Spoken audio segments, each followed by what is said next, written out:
سب نے مفسرین نے اپنی اپنی بات لکھی. میرے استاذ گرامی یہاں فرمایا کرتے تھے، بھائی اگر تو دنیا میں اپنے بیٹے کو دھوپ میں بیٹھا دیکھے تو تیرا دل پھٹ جاتا ہے. یہ دھوپ میں کیوں بیٹھا ہے؟ اس کو شرک سے بچا، شرک اکبر سے بھی بچا، اصغر سے بھی بچا، خفی اور جلی دونوں قسم کے شرک سے بچا. دنیا میں تیرا بیٹا دھوپ میں ہو تجھ سے برداشت نہیں ہوتا، بتا اگر تیرا بیٹا جہنم میں گیا تو تجھے کیسے برداشت ہوگا؟ آگ میں جلتا ہوا تجھے. اسے اللہ سے جوڑ دے، اسے رسول اللہ صلی اللہ علیہ وسلم کا غلام بنا دے. میرے نبی کریم سید عالم صلی اللہ علیہ وسلم نے فرمایا جب تیرا بیٹا 7 سال کا ہو جائے تو اسے مسجد لے کے جا، 3 سال تک لے کے جا مسجد. 10 سال کا نماز نہ پڑھے تو سزا دے. 3 سال تک خود اپنے ہاتھوں سے ٹریننگ دے، اسے مسجد لے جا، آداب مسجد بتا، اسے نماز سکھا، تو خود لے کر کے جا، بھیجنے کا نہیں کہا. فرمایا جب بچہ 7 سال کا ہو جائے تو اسے مسجد، بڑی محنت کرتے ہیں ہم بیٹے کو بنگلہ دینے کے لیے، بینک بیلنس دینے کے لیے، دن رات ایک کر دیتے ہیں. خدارا سے نمازی بنانے کی بھی محنت کرو. حضرت بابا فرید الدین گنج شکر رحمت اللہ تعالیٰ علیہ کی اماں کہتی ہیں جب میرا بیٹا پیدا ہونے والا تھا تو میں رب کی بارگاہ میں دعا کرتی تھی، اللہ اگر تو مجھے بیٹا دے تو اس طرح کا دینا بیٹا میرا ہو پر بندہ تیرا ہو. اے اللہ اگر بیٹا دینا تو اس طرح کا دینا میرے اللہ، اس طرح کی مجھے اولاد دینا کہ دودھ وہ میری چھاتی سے پیے پر شکر تیرا ادا کرے. اے اللہ اگر بیٹا دینا تو اس طرح کا دینا کہ قوت روٹی روزی وہ زمین پہ کھائے لیکن اسی زمین پر وہ تیرے دین کا سپاہی بھی بنے، وہ مجاہد فی سبیل اللہ بھی بنے. حضرت بابا صاحب کہتے ہیں مجھے شکر پسند تھی. اماں بڑے جتن کرتی ہے بیٹے کے لیے، بڑا کچھ کرتی ہے، اور بیٹے روٹی ٹائم پہ کھانا فلاں کا. کہتے ہیں مجھے شکر پسند تھی. میری اماں سردیوں کے ٹھنڈے موسم میں اٹھ کے میرے لیے پانی بھی گرم کرتی، مسلح بھی بچھاتی، اور پھر ایک پڑیا شکر کی بنا کے میرے مسلح کے نیچے بھی رکھتی. کہتی بیٹا نماز پڑھے تو اللہ شکر دیتا ہے. آپ فرماتے ہیں میں روز نماز کی 5 نمازوں کے وقت مسلح اٹھاتا تو پڑیا شکر کی ملتی.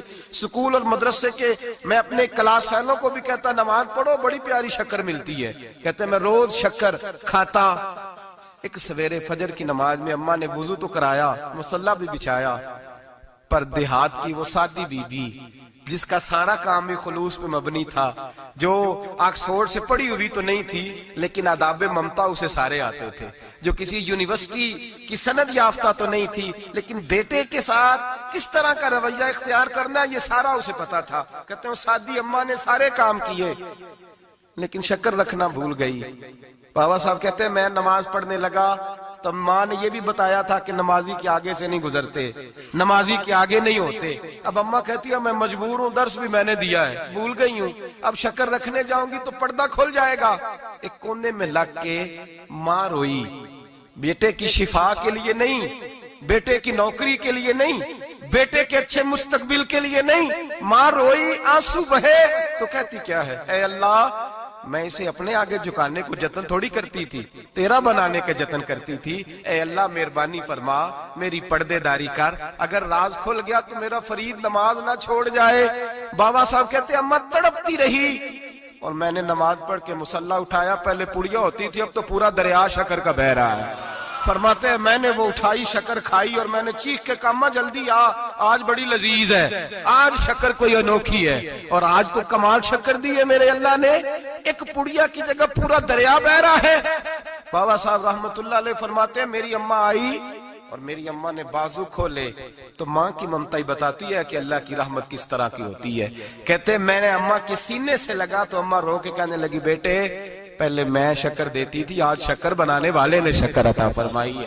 ساری زندگی پیشانی سے سجدے کا نور نہیں گیا، ساری زندگی وہ لذت عبادت نہیں گئی، اس لیے کہ استاد نے ڈنڈے سے نمازی نہیں بنایا تھا، اس لیے کہ پیر صاحب نے یہ کہہ کہ نمازی نہیں بنایا تھا کہ نماز پڑھو گے تو روٹی میں برکت ہو جائے گی، اس لیے کہ علامہ صاحب کا وہ بات سن کے ہم نمازی نہیں بنے تھے کہ جس نماز میں بتایا جاتا ہے کہ بیماریاں ختم ہو جائیں گی نماز پڑھنے سے. اماں نے رب سے جوڑنے کے لیے نمازی بنایا تھا. ساری زندگی بابا صاحب کہتے رہے اٹھ فریدہ ستے آ چاڑو دے مسیح، چل ہن اٹھ فریدہ ستے آ چاڑو دے مسیح، او تو ستے رب جاگدا तेरी डाढ़े नाल परीत। सारी जिंदगी नमाज का, नमाज की ट्रेनिंग देना, अपने बच्चों को अपने रब से जोड़ना, अपने बच्चों को अल्लाह के साथ उनका ताल्लुक बनाना, उनको रब वाला बनाना, उन्हें रसूल पाक का गुलाम बनाना, ये ड्यूटी है माँ बाप की। एक बहुत बड़े मुहद्दिस हैं, इतने बड़े मुहद्दिस हैं कि मेरे नबी करीम की मस्जिद नबवी में वो हदीस के उस्ताद रहे। हजरत रबिया बिन अब्दुर रहमान नबी पाक की मस्जिद नबवी में हदीस के उस्ताद हुए। और हजरत हसन बसरी जो जनाब अली के शागिर्द हैं, वो भी हजरत रबिया के शागिर्द हुए। हजरत इमाम मालिक जो 70 साल तक मदीना और मक्का में हदीस पढ़ाते रहे, वो भी हजरत रबिया के शागिर्द हैं। इनके वालिद का नाम था अब्दुर रहमान फरोग।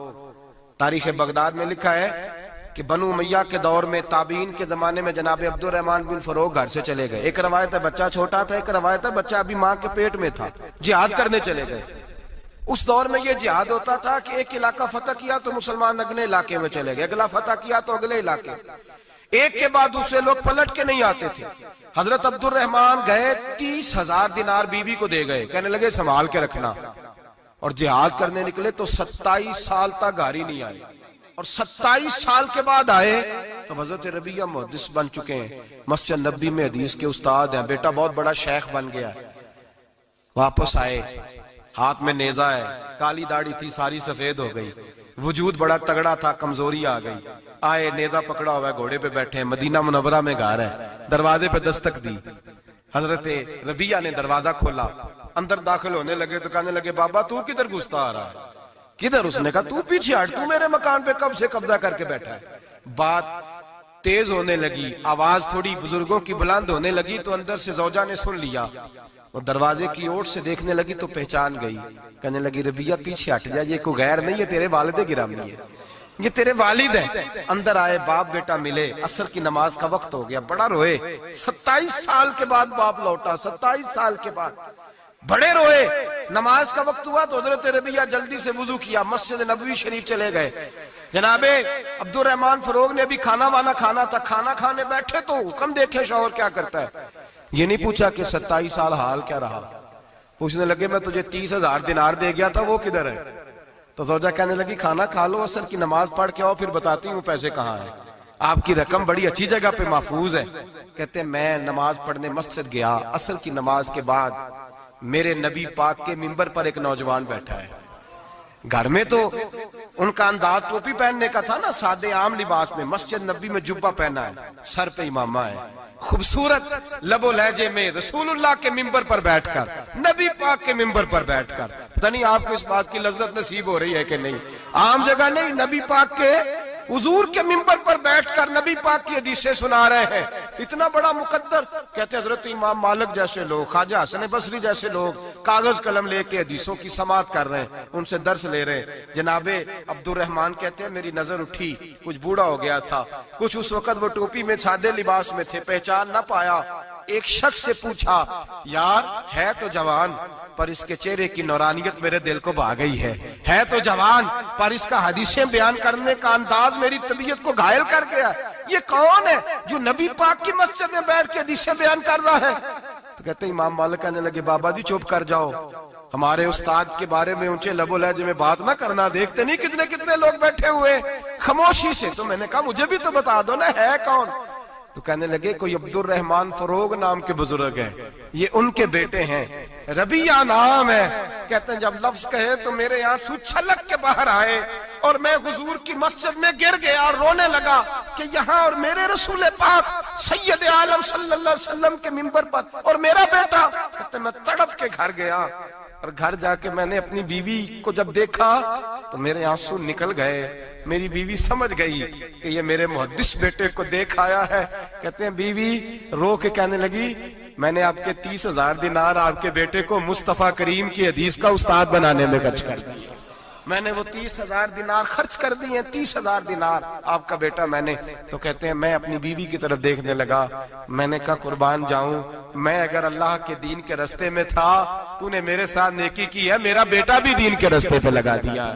मेरे देके हुजूर आखण मंगते दी खैर होवे, देके हुजूर आखण मंगते दी खैर होवे, मंगता कवे सखी दे منگتا گوے سکی دے بوہے دی خیر ہووے دے کے حضور آکھن منگتے دی خیر ہووے دے کے حضور آکھن اور جنت بڑی جگہ لگیا جڑی جگہ تے جنت بڑی جگہ